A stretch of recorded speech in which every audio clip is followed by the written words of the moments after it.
Champions ট্রফির আগেই তৈরি হলো এক বিতর্ক। গতকাল সোমবার সামাজিক যোগাযোগ মাধ্যমে একটি ভিডিও ভাইরাল হয়েছে, যেখানে দেখা গেছে চ্যাম্পিয়ন্স ট্রফির মূল ভেন্যুগুলোর অন্যতম করাচির ন্যাশনাল স্টেডিয়ামের অন্যান্য দেশের পতাকা উড়ানো হলেও নেই ভারতের পতাকা। সাধারণত আইসিসি ইভেন্টে অংশগ্রহণকারী সবগুলো দেশের পতাকা উত্তোলন করা হয়।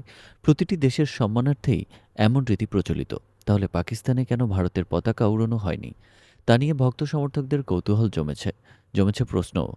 সেটি কি দুই দেশের রাজনৈতিক বৈরিতার কারণেই করা হয়েছে, নাকি অন্য কোনো বিষয়?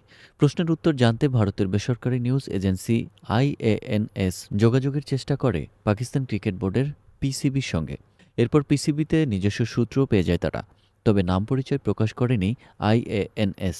পিসিবির ওই সূত্র আইএএনএসকে বলেন, আপনি জানেন ভারত আইসিসি চ্যাম্পিয়ন্স ট্রফি ২০২৫-এ তাদের ম্যাচ পাকিস্তানে এসে খেলবে না।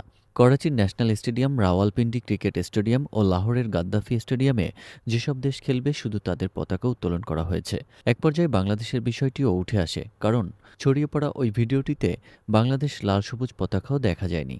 সূত্র জানায় ভারতীয় দল তাদের ম্যাচগুলো দুবাইতে খেলবে। দ্বিতীয়ত, বাংলাদেশ দল এখনও পাকিস্তানে আসেনি এবং তারা প্রথম ম্যাচ ভারতের বিপক্ষে দুবাইতে খেলবে, তাই তাদের পতাকা উত্তোলন করা হয়নি। অন্য যেসব দেশ এখানে এসেছে এবং পাকিস্তানে খেলবে তাদের পতাকা স্টেডিয়ামে রয়েছে। চ্যাম্পিয়ন্স ট্রফির ম্যাচগুলো বিভিন্ন স্টেডিয়ামে অনুষ্ঠিত হবে এবং সেখানে খেলতে আসা দলগুলোর সম্মানে তাদের পতাকা উত্তোলন করা হচ্ছে।